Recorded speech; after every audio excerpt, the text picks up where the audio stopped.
Hi everyone, welcome back to my channel. Today's video is my kind of monthly favorites. I haven't done one in a really long time, so I'm going to kind of call this my current favorites. I also call my favorite series my loves and letdowns, so I also will have a playlist if you guys are interested in seeing my other ones. I think there's only like one or two other favorite videos just because I haven't done one in a while. If you guys like these types of videos, if you like favorites, let me know because I don't know really what you guys like. You gotta let me know what you want to see from me. Okay. I'm basically trying to get into different videos from just reviews because if you look back at my videos, a lot of them are just reviews. So, you know, just try to switch it up. But anyways, let's go ahead and get to the video.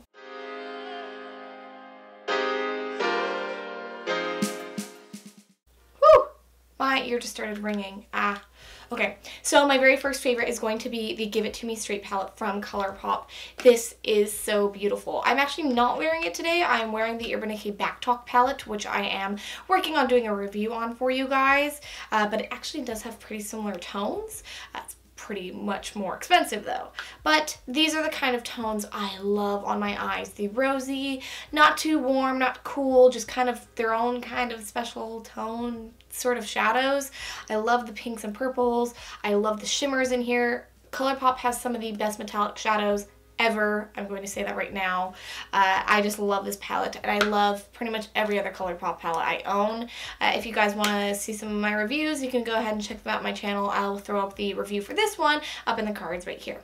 Another really random favorite is the CoverFX Perfect Setting Powder, and I have the shade Translucent Light. This was a really weird purchase. It wasn't really something I was expecting to buy, but I kind of wanted it, and I just wanted a nice new high-end setting powder. I've been using the Maybelline Fit Me Loose Translucent Setting Powder for a while, and I just kind of wanted something new and something different, and this really has changed my makeup game, I feel. I actually will I'll go in with a brush initially and just kind of dust this under my eyes and even all over, and then I'll actually go in with a sponge with a little bit more and just kind of dampen it in. I'll even wet my sponge afterwards and just kind of press everything into my skin so it doesn't look powdery, and this is really beautiful on my skin. I have kind of combo to oily skin. Some days I'm really dry and sometimes I'm like super greasy, so it's very, you know, random, and this powder has worked with me on all of those days.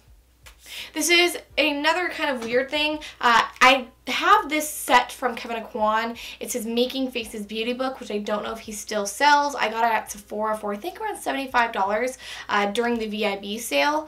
But the thing that I really love is the medium sculpting powder. This is the most beautiful contour powder for I think anywhere from like really fair to medium skin tones. I'm probably on the lighter side, but this is really beautiful. I'm wearing a little bit of it right now, and I don't think my contour game has ever been this good before I got this powder. I use a Luxie small contour brush. I got this in a BoxyCharm a very long time ago, but this is so beautiful for getting right in there and not having too sharp of a line. What I'll do is I'll kind of start on with the edge of the brush kind of right in my cheekbone area, kind of draw it, and then I'll take it and buff it all the way in and just kind of take it right here all the way to my hairline and kind of just focus it right near my edge of my face and won't take it too far towards my mouth.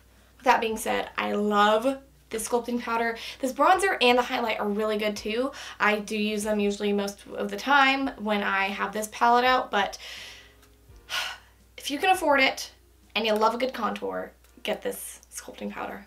And a mascara favorite. I do have a review up on this mascara as well. This is the Benefit Bad Gal Bang Mascara. The biggest thing about this mascara for me is that it holds a curl without being waterproof. I have told you guys many times on my channel that I have to wear waterproof mascara, otherwise my lashes will fall throughout the day. The way I use this mascara is kind of different. I will curl my lashes, I will apply the mascara, let it dry completely, and then I will curl them again. You always want to make sure your lashes are completely dry if you have mascara on them, if you're going to go back in with them with a eyelash curler, because you can rip out your lashes that way. It makes them stand really nice and tall and straight and curled, but they don't fall. I mean, I've gone a 10-hour day with this mascara on and haven't had any drooping at all, so very high recommendation as well. It's $24, but I think that was totally worth it to have something that isn't super difficult to take off at the end of the day.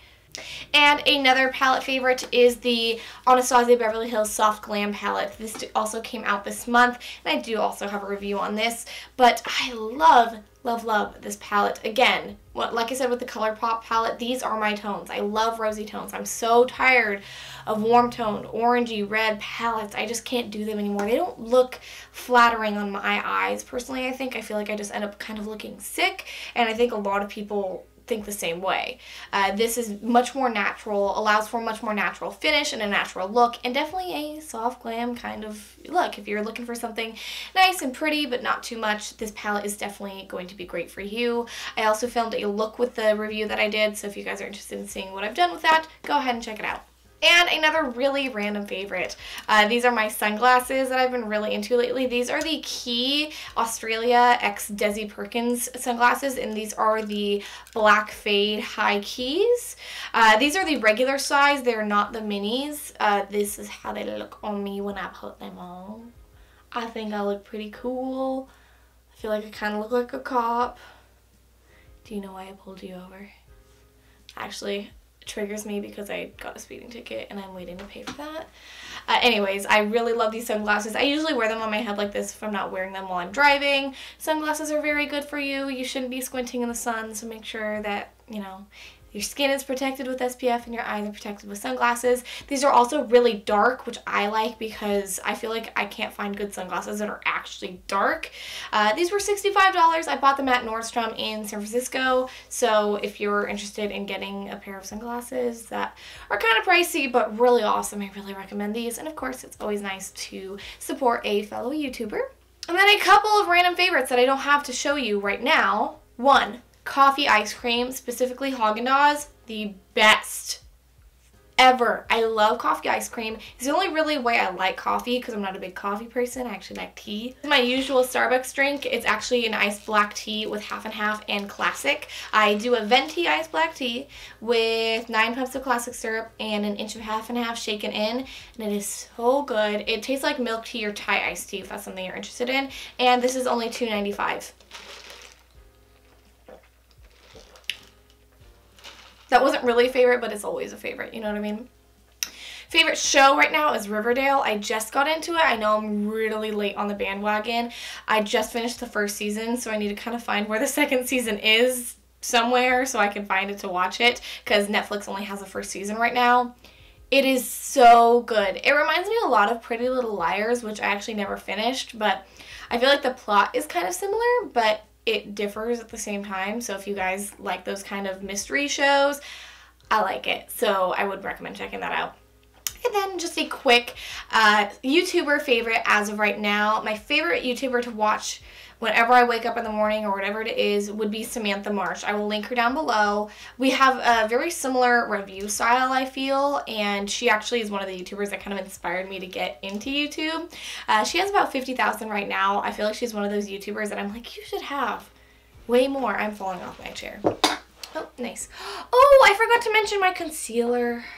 Anyways, Samantha Marsh, she does a really cool series called Will I Buy It? I mention her whenever I do my Wants, Thoughts, and I Think Not series because it's pretty much inspired after that. She does Wednesday Will I Buy It, which she talks about new makeup releases that are coming out and whether or not she's going to buy it. And she does a really great job of justifying or not justifying products and kind of talking about, you know, where you should and shouldn't spend your money and, you know, what she's going to do personally as well. And she's been really open on her channel about some of her struggles as well, which I think is really, really cool. So yeah, if you guys are interested, go ahead and check her out. She's an awesome content creator. And then, like I said, I forgot to mention my favorite concealer as of right now. It is the Makeup Revolution, I forget what it's called. Conceal and Define Full Coverage Conceal and Contour. I have this in 3 shades actually. I have this in C1, C2, and C14, which is my contour shade. I use a very little bit of this with a brush and actually use that as a cream contour every now and then, and this is the only way I like to cream contour, so really, really nice. I'm wearing it today. I would say that it's probably a medium to full coverage concealer, and I don't feel like it's that buildable. It's actually very similar to me to Tarte Shape Tape, but I'm also not that big of a fan of Tarte Shape Tape as everyone else is. I like it, but I'm not like head over heels crazy for it, you know? I always feel like it looks a little dry. With this one, I think that it can look dry as well, but I always apply it with a sponge.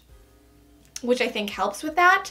So if you guys have some darker circles, but you don't want it to look too dry, I would definitely recommend applying this and applying it with a wet beauty blender or beauty sponge. Anyways, guys, I think that kind of does it for today's video. If you guys are interested in anything else from me, please let me know in the comments what you'd like to see. Like I said, I feel like I do a lot of reviews lately, so if you guys like that, let me know. But if you want to see something else, please, again, let me know. I feel like I'm just saying let me know every other word. Anyways, guys, thank you so much for watching. If you like me or you like this video, please subscribe, and I'll see you next time. Bye.